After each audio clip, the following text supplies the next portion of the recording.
Welcome to the Living the Dream podcast with Curveball. If you believe, you can achieve.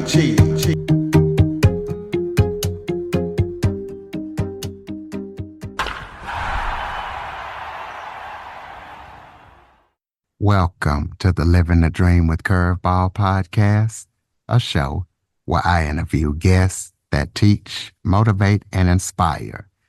Today, we're going to be talking about how to help entrepreneurs gain financial independence and freedom for themselves, as I am joined by financial innovator and entrepreneur, Jeff Sekinger. Jeff has created and built 3 successful financial firms that focus on helping entrepreneurs gain financial independence, and we're going to be talking to him about his story and how he went from nothing to a lot. So, Jeff, thank you so much for joining me today.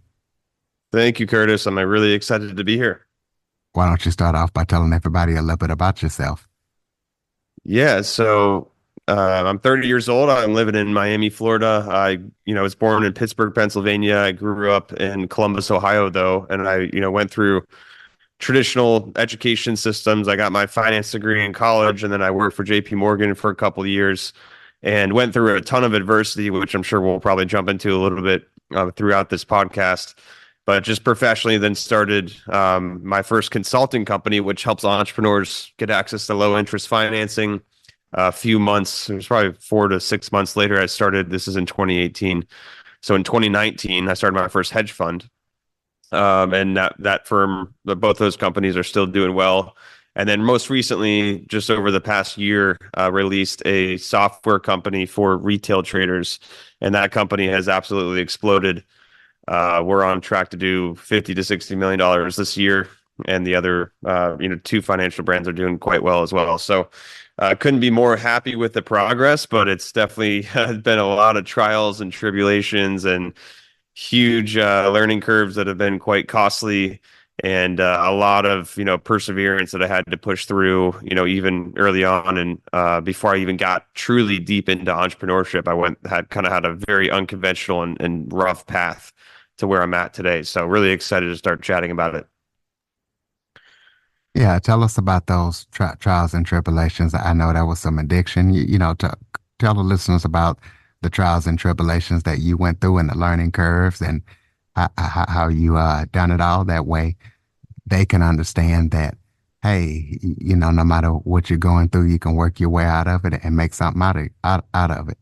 Yeah, exactly. I mean, that's the key message I really want to get across to as many people is really doesn't matter where you're at, what you've been through. What matters is where you project into the future. But my main issue in life that has turned into my purpose, which is I couldn't be more happy and thankful now, but when it was happening, I was devastated by it. Was I got injured in football. I played varsity football. I was chasing one of our top receivers in practice, and I tripped over his legs, and I put my arm out to try to brace the fall, and it extended my whole body and my rib cage, and it tore all the muscles in my ribs. So every time I took a deep breath or moved in any direction, it was pretty excruciating pain because a bunch of blood dried on top of the muscles, and it made it really difficult to really do anything. So the doctors prescribed me Percocet and muscle relaxers, and I took those as prescribed. But then I realized that it actually gave me a little bit of energy. It made me feel a little bit a little bit less shy. I was always a shy person growing up, and helped me get back into the game and be able to work out quicker and sooner. And then when those ran out, I started to find people that had them, and then it just created this snowball effect where I got physically addicted for 6 years to opiates, and I got on worse and worse and worse things, and I was consistently trying to stop. So out of those 6 years, 4 years I was trying to stop every day, and I just really couldn't. It was the only thing that I had not been able to stop in my life. And I was, I tried everything. I saw doctors, they put me on these different medications, and I would get off of it because I realized I was getting addicted to this other thing that has a longer half-life that's going to, screw me even more long-term. I read all these types of personal development books. I listened to podcasts and YouTube videos and tried to talk to people that have been through the issue. I went to meetings. I did all of these things.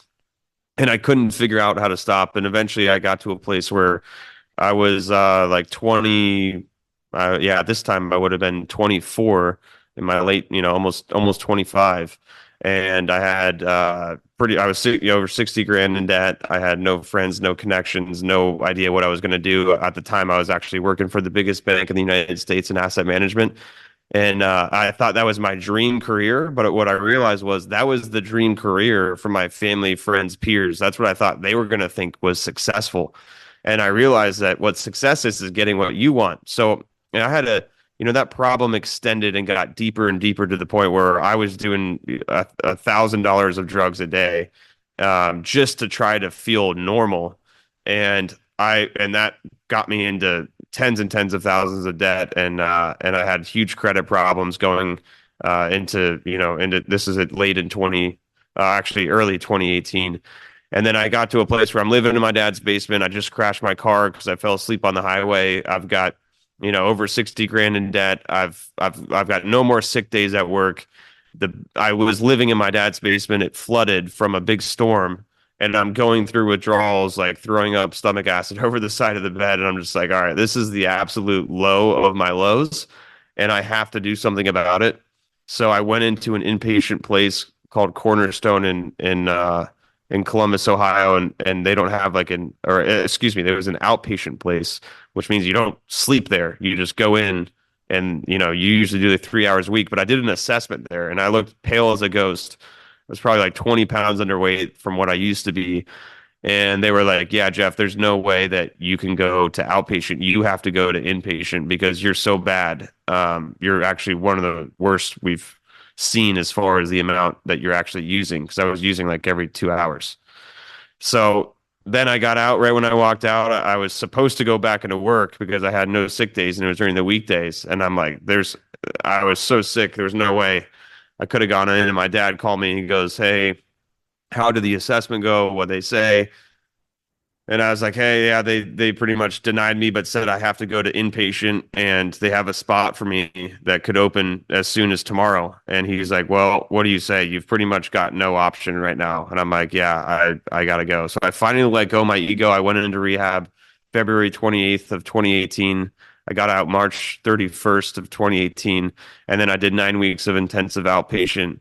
And then I went back to work, and I realized that part of the reason why I was using was because I was escaping my life. I didn't have a cool life. So I was like, it was many reasons, right? I was shy. I had a lot of ambitions, but I would suppress them because I didn't think it was possible, or I was worried about what other people thought of my life and what I was doing. I had all these reasons why, I realized that I was using, but the main thing was that I didn't have a life that I actually enjoyed and that I was excited and inspired to live. So I'm like, you know what? I'm going to drop everything.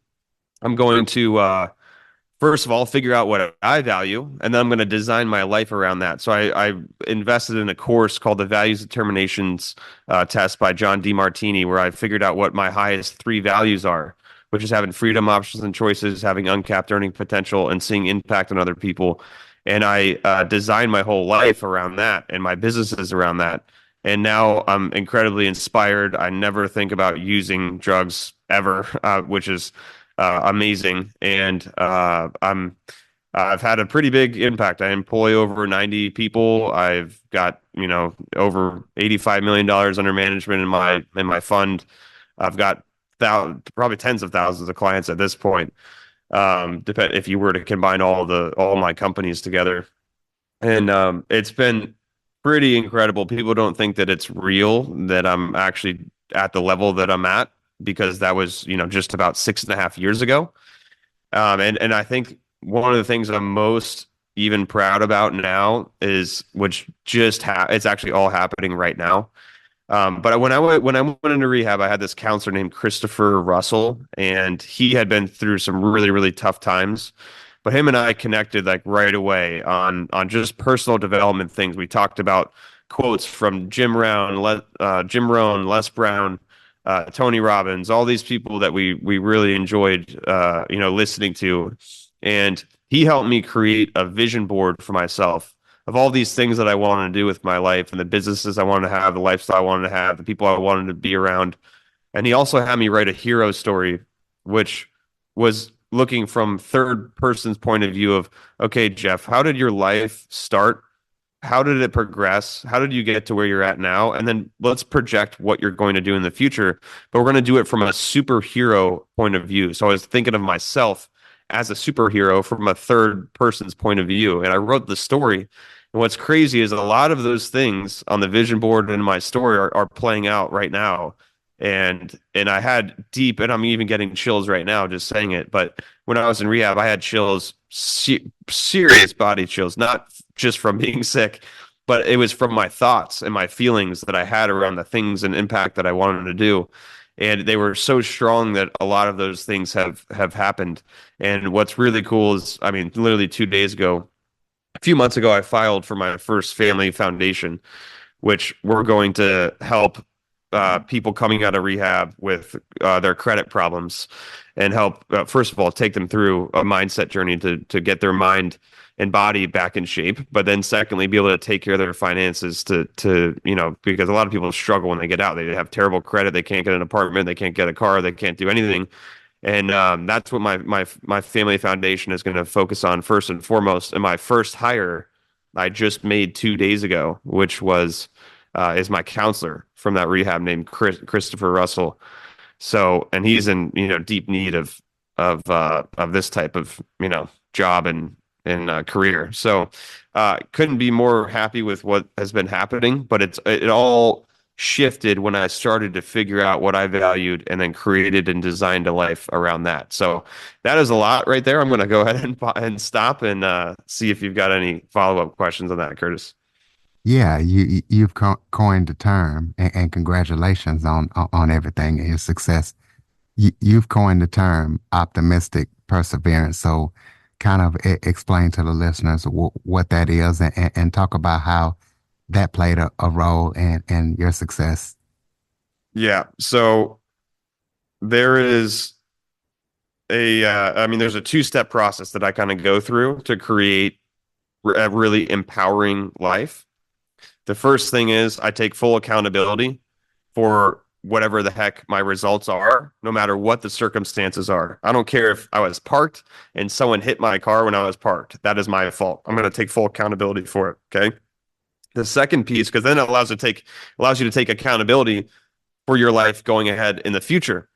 But the second thing that you asked about, which is the second part of the equation, is optimistic perseverance, which is when you turn any problem, any perceived problem, any negative thing in your life, you turn your problems into purpose, you turn your pain into fuel, and you make everything make you better. Because you got to realize, really nothing is good and bad. That's just your perception of that event or that circumstance.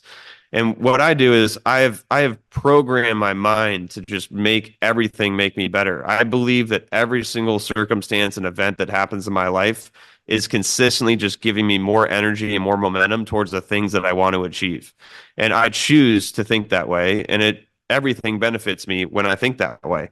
I mean, even like in Miami, we just had rain for like 3 or 4 days where you couldn't even go out, tons of flooding. I'm like, this is amazing because now I can spend more time inside and do deeper work and not be distracted by the really great weather and all the things to do outside. Now I get to spend my time doing great things. I was just at a Joe Dispenza retreat for 7 days. I was walking, doing a meditation outside on the beach. I had no shoes on. I kicked a rock. Immediately when I kicked this rock, most people would have been like, "Ow, that really hurt. That's going to ruin my day." Oh man, I think really negative. Immediately, I'm like, "Oh, thank you for that energy, rock. That helped." Before the rock even stopped skipping, I was like, "That just helped me, gave me more energy, gave me more momentum." Which is like, I could be, perceived as one of the dumbest things that you hear, but that's the level of because that translates into the bigger things. So if you can do it with the smaller things, you can do it with the bigger things. And the bigger things, for example, I mean, like with my problems where I had terrible credit, I had a 524 credit score going into rehab. Okay, I had tens and tens of thousands of debt, and I went into more debt to try to learn and get myself out of the hole, which actually to work to my advantage. But I turned everything I had to learn about my credit problems and my late payments and the collection that I had and the high utilization. I used all of my energy to figure out how to change my personal finances and specifically my credit so that I could go get a new car. I could move out of my dad's basement. I could start to travel for free by learning the credit card points game. And I turned that into my first business that made me over 8 figures. So I turned my problem of addiction and the issues that it created with my finances, and I figured it out for myself and then turned that problem into my purpose by creating a business that made me a pretty good amount of money and also gave me the lifestyle and impact and all the things that I cared about with my values.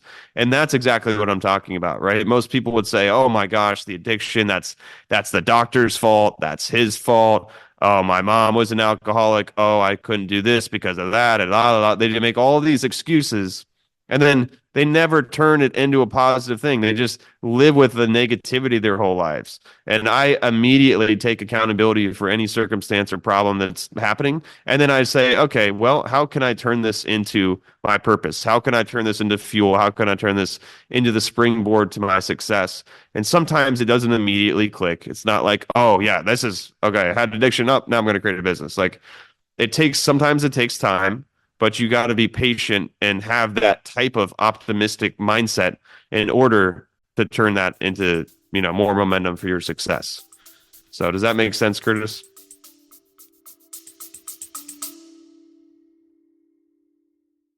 Okay, everybody, it's Michael E. Cullen II. And I'm Sesame and Carta from the All Too Real 2 podcast. We're passionate about movies, TV, and pretty much all things pop culture. Dive into the chaos of failed sitcoms, direct-to-video sequels, and the quirky realms of cinema and TV. Join us every Thursday for your dose of All Too Real 2 entertainment. We'll guide you through debates like whether Howard the Duck qualifies as a superhero. Ponder if Larry the Cable Guy could be the new Rock or Schwarzenegger. Discover if some shows and movies should have stayed in the cutting room. Ever heard of a sitcom featuring that dictator with the funny mustache? Well, we watched it. We're dedicated to unraveling the peculiarities of pop culture, sometimes with awesome guests. So, if you're into the eccentric world of pop culture, listen and subscribe to All Too Real 2. Available wherever you find podcasts and on Age of Radio.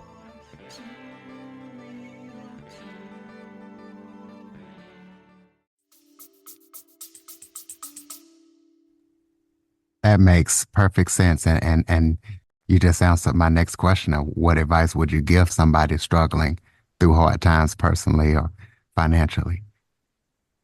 Yeah, I would, realize that you got to take full accountability, number one. Like, your results are just a summation of your previous actions. So don't play the blame game. If you play the blame game of it's their fault, it's this circumstance, oh, the weather caused this, don't do that. You've got to take extreme ownership over your own life, because if you don't take extreme ownership over your own personal results, there is no way you're going to take extreme ownership over your destiny and over the change that you want to create. So that's number one, is always that. Number two is you got to step, if you've been trying to change for a while and you're not, you've got to create a new you.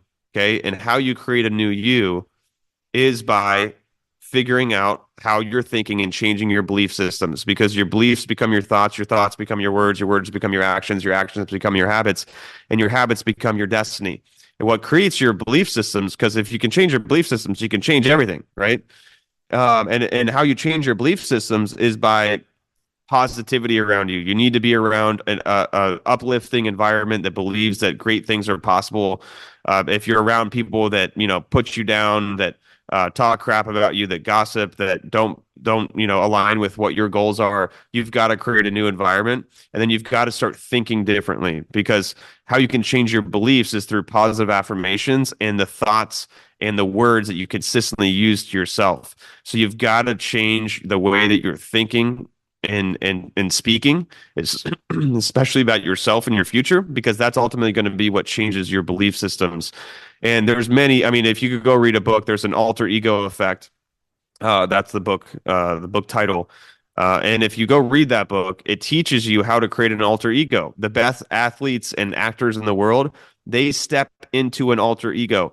You have got to create a new you, and you can literally train your body to change itself, like the actual gene expressions and proteins that your body creates. You can change the way that your body is functioning and evolve into a new you. Dr. Joe Dispenza, again, I was just at his retreat recently. He is actually making people walk that have been paralyzed for 5, 10 plus years. I've seen it personally with my own eyes. People that have not walked for years and years start walking because they start changing the way that they're thinking and feeling emotionally about the things that they want to be and become. And their body changes in a way that gives them those things because they're stepping into a new you. And he does that through meditation. So there's different ways of doing it, but Joe Dispenza is a really great example. He's got many testimonials. If you go to any of his live events, you will see people that have cancer, diabetes, are paralyzed, have chronic pain, whatever it is. Through meditation and thoughts and feelings and intentions, he allows them to transition into a new person, like physically a new person. Like their blood work, if they're doing their blood work before the event and after the event, and they're taking their gut microbiome before and after, and it's completely different. They turn into a different human because the brain and body is so powerful. And if you program your mind to believe and then you think and feel in that, you sit in that feeling of what you want to achieve, you can actually physically change yourself and your own reality. Okay, well, let's jump and talk about the cornerstone of your businesses, which is algorithmic technology, trading technology. So Yeah. kind of tell us, explain to the listeners what that is and how that has become a cornerstone to what you guys are doing. Yeah, so I launched a product probably like 3 years ago. Yeah, just about 3 years ago now, where a lot of people, I've got a decent presence online and social media, so I launched a product about just investing and trading because that's what I focus on primarily, especially like in my hedge fund. And we realized that people just really couldn't take action because they were busy at work in their business or on different time zones. They've got to spend time with family, friends, peers, whatever. And they wanted to have the benefits of trading, but couldn't get them because of all the other, things that they were doing in their own lives. So we built trading strategies into softwares that streamline the process of trading. So we have, developers that build these strategies and they enter and exit trades on behalf of the user. And then the user just really checks up on their accounts like it's a bank account and make sure that it's functioning properly and the equity percentage is healthy and we've been able to, a lot of our systems, like our trading systems, are doing what people would hope for to do in a year in the stock market in a month. And the impact and results that we've had has been absolutely incredible. It's through my company called NURP.com. It's NURP.com. But this company already has probably about 3,600 active clients right now. And the results and impact that we've seen with people and families and entrepreneurs around the world has been really, really incredible. So we're taking a lot of strategies that were traditionally used for the ultra high net worth, for hedge funds, for institutions, and we're opening that up to retail investors, which we're one of the first companies to really do this in the right way. And we're creating a huge shift in the way that the typical like higher net worth or like retail investor invests. And like one of the big problems that people have is they first of all, they don't understand where their money is going, but secondly, they just invest in things that are very cyclical and seasonal. And when they don't know why they're investing into something, and then like the market draws down, like the market goes down, like let's say 2008 happens, or even 2022, the market came down over 20%. People get worried and they start to see the price coming down. They're like, oh no, I should probably get out. And then they end up selling the bottom. And then when price goes back up, they start buying the top. And then they consistently are losing money over long periods of time because they're letting their emotions take control of their own investing. And that's what our product has done. It's removed the emotion, and it's also giving a non-correlated return to the end investor and user because we're going long and short on assets, and it doesn't matter if the prices of these currencies or commodities are going up or down, because we can make money when they go up and down because our accounts sit in cash. And then when there's an opportunity, and the software spots the opportunity, which is all predefined. They're mainly on technical indicators, and we usually use some like fundamental filters. But when the software spots opportunities, it'll enter the trade and then it'll exit the trade, and then it sits in cash. So we're not subject to like, oh, if the stock market goes down, we just lost a bunch of money. Oh, if Bitcoin goes down, we lost money, right? We're not worried about what's happening with all the things that a typical like longer term investor would be worried about as far as like timing the market. We don't need to time anything because the software is uncorrelated and everything sits in cash. So yeah, it's been really cool. I think this is going to be an industry that really blows up, and I do believe that we are leading and pioneering this industry. Well, tell us about any upcoming projects that you're working on that listeners need to be aware of. Yeah, I mean, we've got a lot of things that we're working on, but quite a few things on the back end just with making like we've integrated artificial intelligence into like into some of our trading systems, but even more so into our customer service so that we can have even better customer service. We're always trying to figure out how we can make the product better for the end user. And a lot of it is the end user, understanding and getting technical support as quick as possible.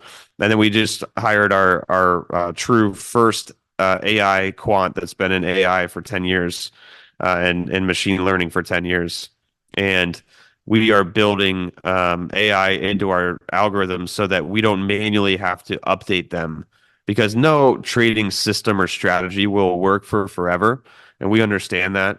So we are now building our systems in a way where they change and adapt themselves through artificial intelligence and machine learning so that we don't need to go back and do tons of back tests and optimizations and then adjust the strategy and then send out all of those files to all of our 3,000 plus users. Now the strategies can update themselves based on what the most recent price action and things that are happening fundamentally as far as interest rates or CPI or trade deficits or all those things that impact the way that certain currencies and commodities fluctuate. So that's our biggest project is just streamlining that and really harnessing the power of machine learning and AI in trading, because it is exceptionally valuable, especially with what we do. And if you're not learning these new technologies, like 15 years ago is even maybe longer than that, social media, right? If you didn't learn social media, you're probably a bit far behind right now. If you didn't learn how the internet worked 25 years ago, you're probably a little bit behind now. If you don't learn how AI works, you're definitely going to be behind in the next couple of years. So you've got to spot these really big trends and start to make moves on them early, because they're, when you look at things that are as impactful as AI and the internet, these things are not going away. They're just going to continue to grow. And we're always trying to stay on the cutting edge of technology. Okay, and so listeners can learn and keep up with everything that you're up to. Throw out your contact info, website, or anything like that. Yeah, I mean, I share a lot of things on personal development and finance and just things that I think, my general routines and things like that on my Instagram. If you follow me there at Jeff Sekinger, which is just my first and last name. Make sure it's the verified account, because there are a bunch of random fake accounts of me. And then, I'm on Twitter at Jeff Sekinger, YouTube at Jeff Sekinger, and then my company, which is the primary one that we spoke about today, is just if you go to nerp.com or nerp official on Instagram or Twitter, you can see us there. But we post a lot of articles and updates of how clients and our systems are doing and what the markets are doing and things like that. So if you want some free content and education and want to consider working with us, check out nerp.com and we hope to help in some way. Close us out with some final thoughts. Maybe if there was something I forgot to touch on that you would like to talk about, or just any final thoughts you have for the listeners. I would say, I think we touched a lot on some really valuable things.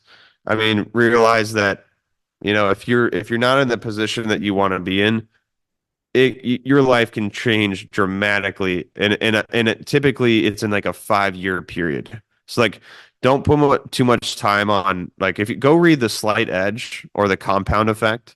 Those are two different books that will help you understand this concept. But as you continually make good decisions consistently over time, they compound for you and make you better and better and better, and your growth will get quicker and quicker. And you have to give enough time for that to actually play out. You have to be consistent for enough time for that, compounding effect to actually happen. And most people just aren't consistent long enough. And I'm telling you, if you can be consistent about the positive habits and disciplines that you put into your life, and you do that over a 5-year period of time, your life can have more than, it's just a complete 180. It can be incredible. Knowing that if you were to look at me, 6.5 years ago when I'm coming out of rehab, there is no way that I would think where I'm at is possible. And pretty much no one would ever expect me to be where I'm at either. And the reason why those things have happened is because I've stayed so consistent and persistent on the pursuit of my potential, and I'm disciplined, most importantly. And it helps to understand that concept of the compound effect. So go check out those two books, The Slight Edge and The Compound Effect. I hope you create positive change in your life, and I hope that ultimately you get what you want out of life, because that is the most important person, is you. So find out what you value, design your life around that, and I guarantee you couldn't be more happy when you do those things. There you have it, ladies and gentlemen. Check him out, Jeff Sekinger, nerp.com. Please be sure to follow, rate, review, share this information to as many people as possible. Jump on your favorite podcast app, follow us, leave us a review. If you have any guest or suggestion topics, Curtis Jackson, 1978 at att.net is the place to send them. Thank you for listening and supporting the show. And Jeff, thank you for coming on and sharing your story. Absolutely, Curtis. I had fun. Thank you so much. For more information on the Living the Dream podcast, visit www.djcurveball.com. Until next time, stay focused on living the dream.